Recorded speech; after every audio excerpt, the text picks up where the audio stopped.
لو هتموت بكره هتكون مع مين؟ مبسوط ولا؟ الدنيا يا دوب ساعه وعلى طول هتسيبها وتخرج من السله. ما تبقاش الدايم بالفاني ويلهيك الرايح تنسى الجاي، وافتكر انك هتموت فبلاش يلهيك جمع الغله. اسال عواجيز عاشوا الدنيا يقولوا لك عدى العمر سريع. كنا بصحتنا وبفلوسنا وعملنا كتير ونجيب فيضيع. اللي بيفضل لك اعمالك والناس الحلوه اللي باقيالك. اول ما الصحه تحس الدنيا بتشتري فيك وتبيع. يقولوا لك خد كل الفكه وادينا الصحه وعمر كمان، علشان ما نعيدش اللي عملناه ونطيع الله قدر الامكان. علشان الدنيا ما تسحبناش ونبيع الغالي بشيء ببلاش. في مرهاش ما بنحسبهاش من الانسان. لا الظلم بيبني بيوت وتدوم، ولا كتر المال طول اعمار. يا صباح الورد وصباح الياسمين، صباح الهنا، صباح التفاؤل، صباح الامل، صباح كل حاجه حلوه على عيون احلى متابعين في الدنيا. عاملين ايه؟ يا رب تكونوا بخير وهنا وسعاده وسلامه يا رب العالمين. لو الصبح صباح الخير، اخر النهار مساء الخير، على حسب ما تسمعوا ايه الفيديو. ده ايه معانا؟ الكيلو ونص بتنجان جايبينه من السوق. طلبات بوسينة كانت عايزه محشي بتنجان مع بطايه، بس طبعا مفيش بط. جبت ايه الفرخيه اللي شفتوا الفراخ اللي انا مش عارفه الفيديو ده نزل قبل بتاع السوق ولا بعده. المهم ايه، كنت جايبه فرختين من السوق كده، الواحده ب50 جنيه، بس ايه قلت لكم وقعت فيها لو خدتوا بالكم من الفيديو المره اللي فاتت. حطيت عشان ايه طلعوا صغيرين قوي، والواحده ب50 جنيه وكده. الحمد لله قدر الله ما شاء فعل، كل واحد بياخد نصيبه. المهم جبت الفرخه ونضفناهم وظبطناهم وحطيتهم ايه في الفريزر صراحه. والبتنجان اهو قورته، نويت الرمرات الحلوات. البتنجانه بنجيبها لو كبيره نقطعها نصين ونقور بالراحه كده وتقوريها. واحده بتحوش القمع بتاعها وتقوريها بالراحه كده عشان ايه ما تتقطعش مننا. تحوش القلب بتاعها، لا بنقطع ولا بنخليه رقيق قوي ولا تخين قوي. الخلطه المحشي بجيب عصرت طماطم طلعتها من الفريزر، قطعت بصلتين وسطانيتين كده او بصلايه كبيره، بعد الدهنيه وخرطت البصل وحطيته فيها وسبت ايه، وحطيت على يا دوب تبلتها كده، حطيت عليها الطماطم وسبت ايه تتسبك. حط فلفل وكمون وملح، ما حطيتش حاجه غير كده، حطيتش بقى اي بهارات. البتنجان بتاعنا جبت معلقتين زيت وحطيت البتنجان، كنت غسلته طبعا وصفيته كويس قوي. وعملت ايه وحطيته في الحله وقلبته كده ايه تشوح بس معايا كده عشان ايه مش هقليه. في ناس بتقليه في الزيت، انا مش هقليه. جبت الشبت والكزبره بتاعت خضره المحشي ونضفتها وغسلتها وبقطع فيها ايه كرة صغيرة خالص كده زي ما انتم شايفين. اسوي شويه اقطعها، كنت غسلتها وصفتها. طبعا انا غسلان بالليل عشان ايه انها تبقى ناشفه معانا، لان كنت جايبه خس غسلته برده ونضفته وايه وعملته عشان ايه هحشيه معانا. خس محلاوي بنسميه خس محلاوي، غسلته ونضفته وحط ايه وعملت ايه وحشت ورق، عملت الورق بتاعه يعني الحله عشان نعمل الفرخه بتاعتنا. الملكه المطبخ بتاعنا، ملكه الغدوه بتاعتنا. غليت الميه وحطيت فيها ورق لوري وحبهان وفلفل حصى. وما حطيتش الملح، والله ما حطيت الملح في الاول عشان ايه قلت كده كده هتغيب وانا عارفه انها هتغيب، فما حطيتش الملح لما كانت تستوي. المهم الصلصه بتاعه المحشي زي ما قلت لكم حطيت لها ايه لقيتها عايزه ملح شويه، كنت حاطه لها توم. جبت دقه بتاعه السمك، دقه بتوم اللي هي توم بكمون بليمون بفلفل بملح، عاملاها للسمك وحطها في التلاجة باب التلاجة كده. جبت منها شويه حطيتهم على ايه على الخلطه بتاعتنا. وحطيت ايه الرز بتاعنا بعد ما حطيت ايه خضره المحشي، حطيت كل الخضره. كنت حطيت شويه صلصه طماطم يعني، قلت ايه كتير فاحتاجهم هجيبهم دلوقتي واحطهم. قلت ايه اللون مش عاجبني هجيب اكتر ايه الطماطم، حطيتهم تاني اهوت. في بقى الناس بتحشي البتنجان ده ممكن نحطه في حله من فوق بعضه كده زي الكرنب وزي ورق الخاص زي الحاجه اللي بنحشيها.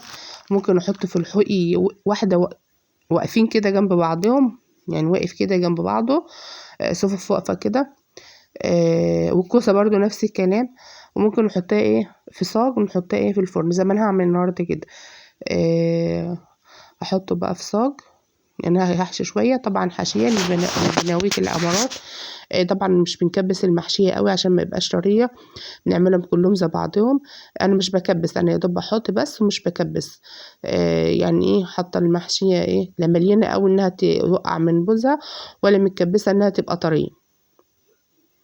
احشي شويه بشويه واقوم رصاهم في الصاج، في الصاج معايا كده في ارضيه الصاج، واحطهم ايه في الفرن. هسقيهم ايه، هسقي المحشي بتاعنا ايه ده شوربه من بتاعه الفرخه بتاعتنا. ما كنتش لسه حدقتها، اقوم جايبه شويه في كوبايه واحط عليهم ملح دقوم كده، لان كده كده محدقه الرز بتاعنا، الخلطه بتاعتنا ومظبطاها. حاطه لها ايه، حدقها يعني، حاطه لها الملح والفلفل والكمون. طبعا المحشي بحب الكمون والثوم، نحط لها توم برضو، والبصل نكتره في التقليه. المحشي اصلا بحب البصل والحاجات دي ما شاء الله.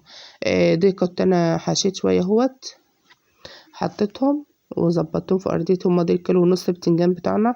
في الوسطانيه كده لقيت حته فاضيه، بدل ما اسيبها كده قلت اما اجيب ايه ورقتين خاص، حطيتهم مثلثات كده ايه، وقرن فلفل. لان الفلفل ده هيديله نكهه حلوه برضو كده ويبقى حلو. انا مش ماليه قوي. قمت انا حاطه في قلبه شويه ميه عشان ايه يستوي مع المحشي. في ناس تقوم حاطه جايبه ورق فويل مغطيه كويس خالص وحطاه في الفرن، وممكن لو في غطا على قدها تحطه برضو وتغطيه.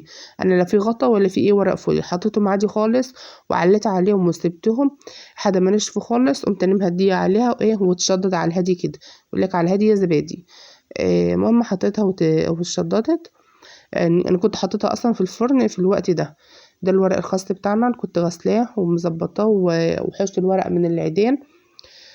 هي مش دبلان قوي، المفروض كنت احطها يعني ان انا انشفها، او يعني ادبله كده في شويه في الشمس، او في ناس بتسخن شويه ميه تحط فيه وتطلعه. انا ما عملتش حاجه من ديت.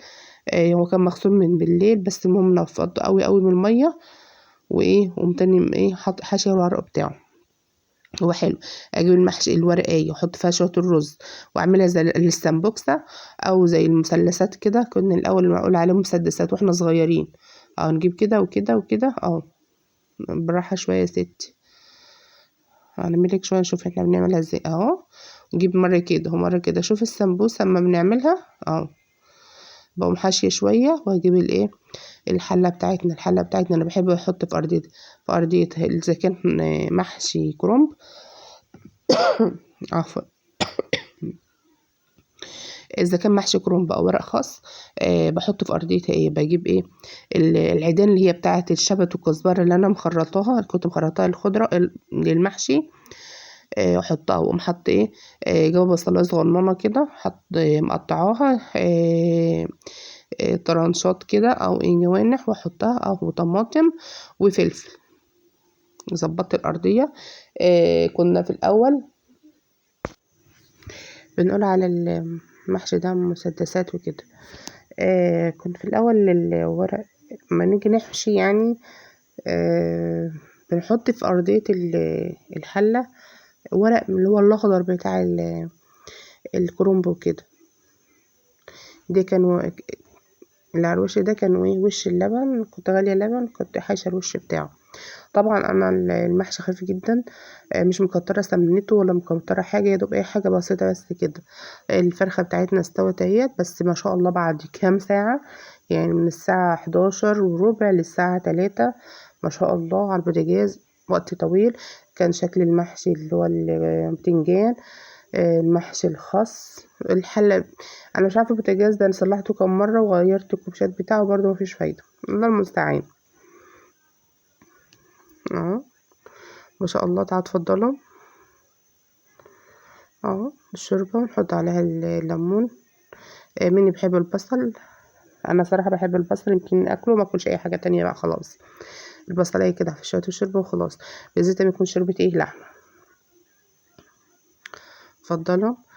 شويه الرز اللي هم اللي لوحدهم كده، اللي بيحبش المحشي ده ولا المحشي ده. ما شاء الله والله العظيم، يعني المحشي ده قضانا يجي 3 4 ايام ما شاء الله. الفرخه مستويه خالص ما شاء الله. استوت خالص خالص يعني. شوفوا الربع بتاع الفرخة، ولا اكنه فرخة شمرت بلدي. اتفضلوا معانا، حطوا لايك واشتركوا في القناة وفعلوا زر الجرس. يا أحلى عيلة في الدنيا، وصلوا على النبي كتير كتير كتير كتير. ربنا يجعلها سنة سعيدة عليكم يا رب، عام سعيد جديد عليكم يا رب العالمين. مع السلامة.